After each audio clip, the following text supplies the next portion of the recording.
Would you like to be the President of the United States? I really don't believe I would run it, but I would like to see somebody as the President who could do the job, and there are very capable people in this country. Why wouldn't you dedicate yourself to public service? Because I think it's a very mean life. I would love and I would dedicate my life to this country, but I see it as being a mean life, and I also see it as somebody with strong views and somebody with the kind of views that are maybe a little bit unpopular, which may be right, but may be unpopular, wouldn't necessarily have a chance of getting elected against somebody with no great brain but a big smile.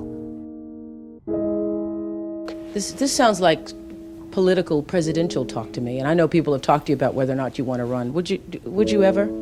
Probably not, but I do get tired of seeing the country ripped off. Why would you not? I just don't think I really have the inclination to do it. I love what I'm doing. I really like it. Also, it doesn't pay as well. No, it doesn't. But, you know, I just probably wouldn't do it, Oprah. I probably wouldn't, but I do get tired of seeing what's happening with this country. And if it got so bad, I would never want to rule it out totally, because I really am tired of seeing what's happening with this country, how we're really making other people live like kings, and we're not. You've said, though, that if you did run for president, you believe you'd win.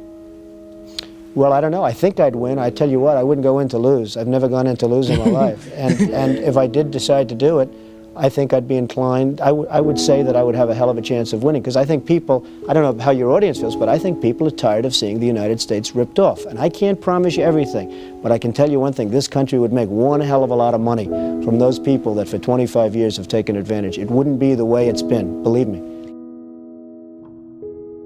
But you might be classified as an Eastern Republican. Fair? Well, I guess you could say that, yes. Which means kind of a Rockefeller, Chase Manhattan Republican? I never thought of it in those terms. How do you define? Are you a Bush Republican? No, I think I'm really, the people that I do best with are the people that drive the taxis. You know, wealthy people don't like me, because I'm competing against them all the time, and they don't like me, and I like to win. The fact is, I go down the streets of New York, and the people that really like me are the taxi drivers and the workers, et cetera, et cetera. I mean, I really get a great response. Why are you a Republican? I have no idea. I mean, I am a Republican because I just believe in certain principles of the Republican Party.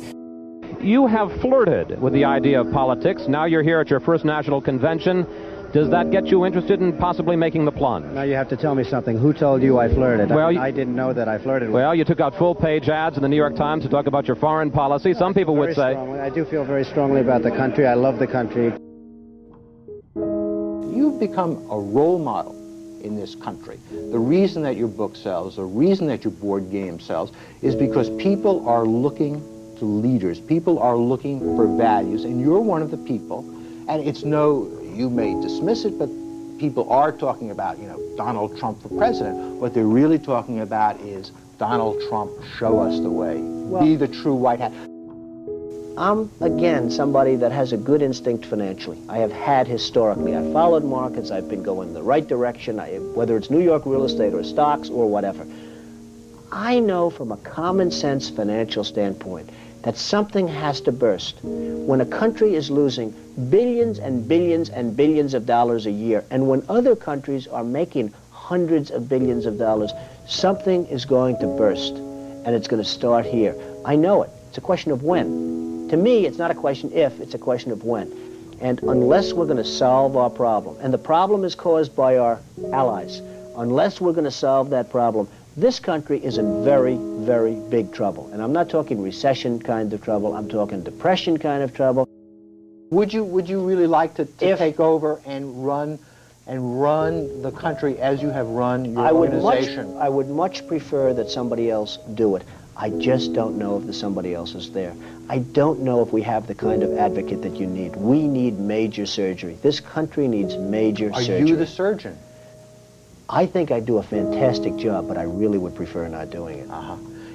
Are you saying you will take it only if drafted? No, I'm not saying that. I'm saying that I hope that somebody comes along who can be an advocate, and I think that somebody will be so popular, But you haven't seen he or she will be the most, but I don't see it now. I wish that person were there. But again, I do know one thing. It's not a question. This country is losing hundreds of billions. It's not a question if, it's a question when. I have never understood how this is possible.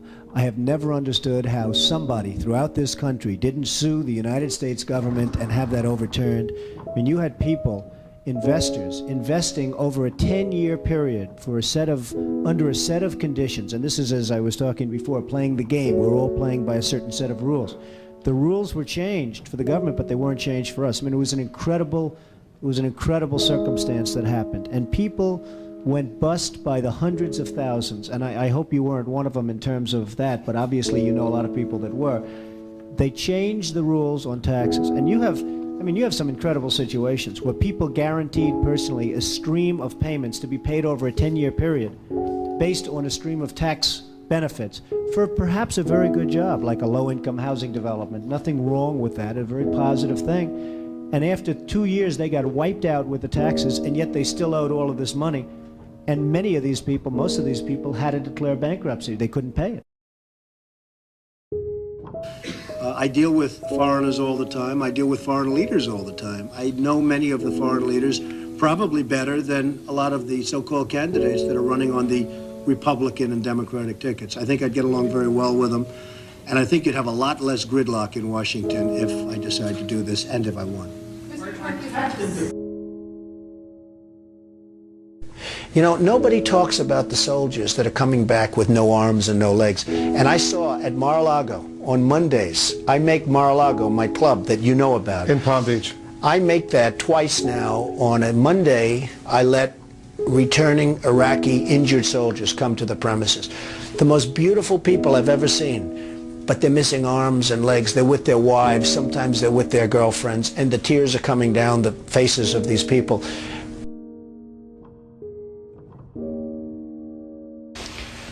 Well, I just hate what's happened to this country. We've gone to a country that's no longer respected.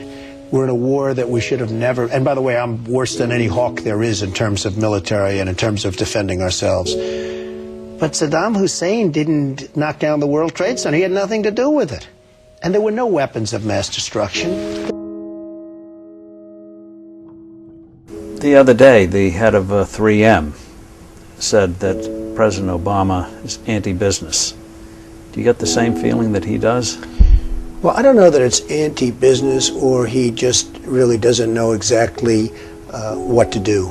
And I'm afraid it probably is the second thing. I don't see him necessarily as anti-business. I think that he is not sophisticated in the ways of business. He hasn't dealt with the people that you've dealt with and that I've dealt with. I deal with China as an example a lot. It is never easy. And I've made some very big deals with the Chinese. I've come out on top. I've come out in great shape. I sell apartments to Chinese people. I get along great with them. It's not like, anti-China. I just think it's ridiculous that we allow them to do what they're doing to this country with the manipulation of the currency that you write about and understand, and all of the other things that they do. And frankly, if I were them and if I could get away with it, I take my hat off to them, frankly. They do get away with it. And I hire companies all the time, and it's so hard for our companies to compete against Chinese companies. I mean, these companies have such an advantage, whether it's glass for a curtain wall or whether it's, and you use the term because you know what's happened, sheetrock. I mean, they used to give us sheetrock, just give it. And everybody that was unfortunate enough to use Chinese sheetrock had problems. I mean, problems like where people were dying from it. The good news, Steve, our product is much better, but with the manipulation of their currency, it's very, very, very hard for our companies to compete. But I'll certainly do whatever is necessary and however I can help, whether they want me to make speeches, whether they want me to contribute, raise money, I'll do whatever I have to do. We need somebody great as a president.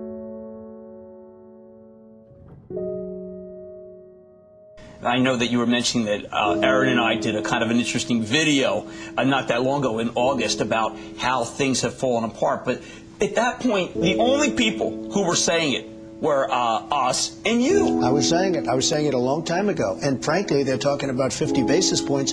I think you should drop it a point, a full, solid 100 basis points, and just sit back and see. And I was actually looking at somebody, a gentleman from Goldman Sachs was saying 175. So that's going to be interesting. But I think that's ultimately going to be happy. And it would be nice if Ben could get now ahead of the curve instead of always being behind the curve. He's behind the curve. Say what you want about Alan Greenspan.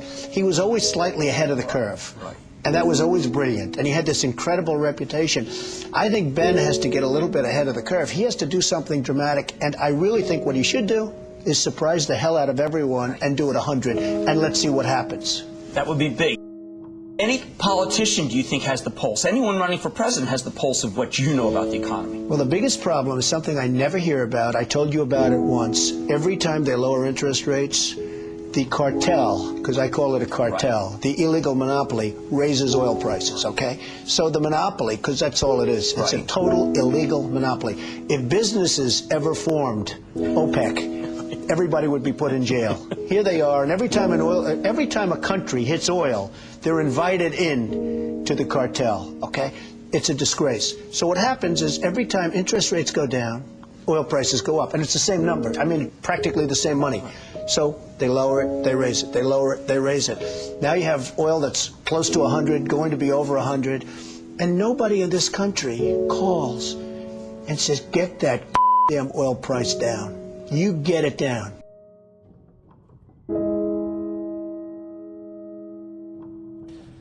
But I have to tell you that our country is in serious, serious trouble.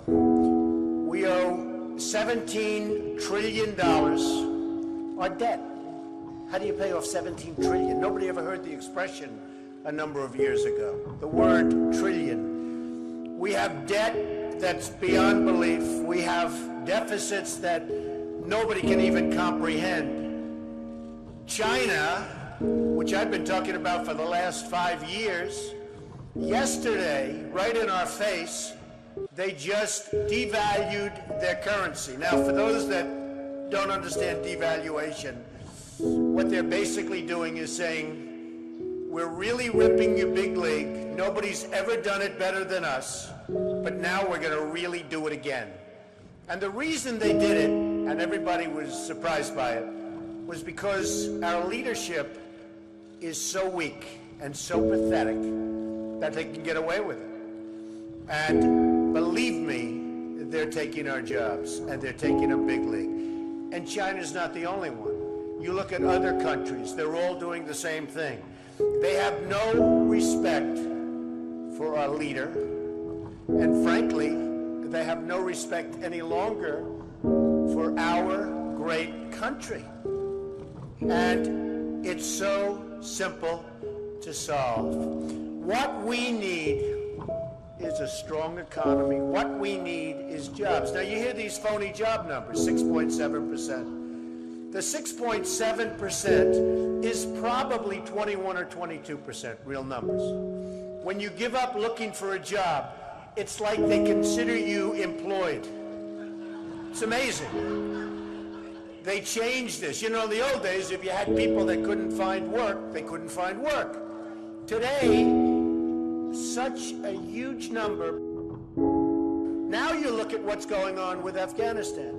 You have Karzai that's treating our president like he doesn't even exist. So they make a deal, and I'm not advocating stay, because frankly, I want to build this country. I want to build these schools. I don't want to build a school in Afghanistan, a road going to the school, watch it get built up and then blown up 4 times, and they keep rebuilding and rebuilding, and you go to Brooklyn, New York, and you can't have schools. You go to Iowa, you can't. You go to wherever you go, and you can't have schools. Because we don't have any money, because we're spending it in other places where, frankly, they don't want us, and I don't want them. And it's amazing.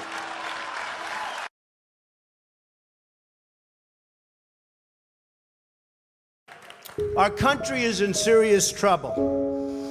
We don't have victories anymore. We used to have victories, but we don't have them. When was the last time anybody saw us beating, let's say, China in a trade deal? They kill us. I beat China all the time. All the time. When did we beat Japan at anything? They send their cars over by the millions. And what do? When was the last time you saw a Chevrolet in Tokyo? It doesn't exist, folks. They beat us all the time. When do we beat Mexico at the border? They're laughing at us, at our stupidity. And now they're beating us economically. They are not our friend, believe me. But they're killing us economically. The U.S. has become a dumping ground for everybody else's problems. Thank you. It's true. Islamic terrorism is eating up large portions of the Middle East. They become rich. I'm in competition with them. They just built a hotel in Syria. Can you believe this? They built a hotel. When I have to build a hotel, I pay interest. They don't have to pay interest because they took the oil that when we left Iraq, I said we should have taken. So now ISIS has the oil. And what they don't have, Iran has. And in and I will tell you this, and I said it very strongly, years ago, I said, and I love the military, and I want to have the strongest military that we've ever had, and we need it more now than ever, but I said, don't hit Iraq, because you're going to totally destabilize the Middle East. Iran is going to take over the Middle East. Iran and somebody else will get the oil, and it turned out that Iran is now taking over Iraq. Think of it. Iran is taking over Iraq, and they're taking it over big league. We spent $2 trillion in Iraq. $2 trillion. We lost thousands of lives, thousands in Iraq. We have wounded soldiers who I love. They're great. All over the place. Thousands and thousands of wounded soldiers. And we have nothing. We can't even go there. We have nothing. And every time we give Iraq equipment, the first time a bullet goes off in the air, they leave it. Last week I read 2,300 Humvees. These are big vehicles. Were left behind for the enemy. 2,000, you would say maybe 2, maybe 4, 2,300 sophisticated vehicles they ran, and the enemy took them. You're right.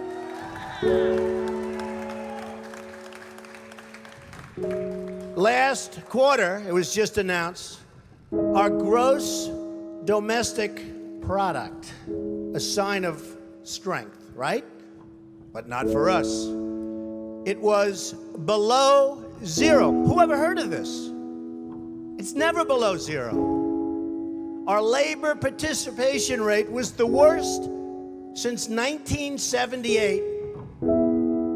But think of it, GDP below zero. Horrible labor participation rate. And our real unemployment is anywhere from 18 to 20%. Don't believe the 5.6. Don't believe it. That's right, a lot of people up there can't get jobs. They can't get jobs because there are no jobs. Because China has our jobs and Mexico has our jobs. They all have our jobs. But the real number is anywhere from 18 to 19 and maybe even 21%. And nobody talks about it because it's a statistic that's full of nonsense.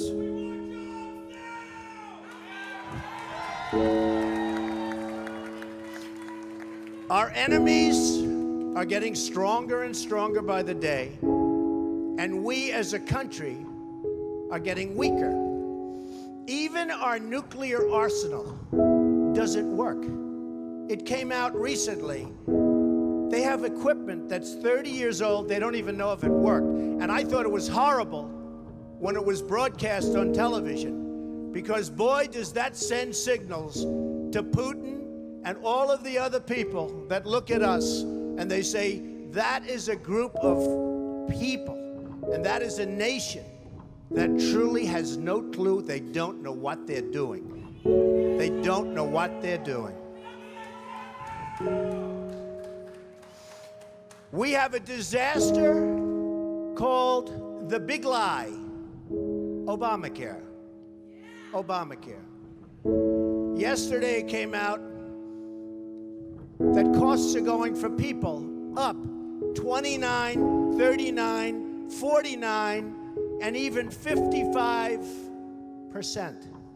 And deductibles are through the roof. You have to get hit by a tractor, literally a tractor, to use it. Because the deductibles are so high, it's virtually useless. It is a disaster. And remember the $5 billion website. $5 billion we spent on a website. And to this day, it doesn't work. A $5 billion website. I have so many websites. I have them all over the place. I hire people. They do a website. It costs me $3. $5 billion website. I have so many websites. I have them all over the place. I hire people. They do a website. It costs me $3. $5 billion website.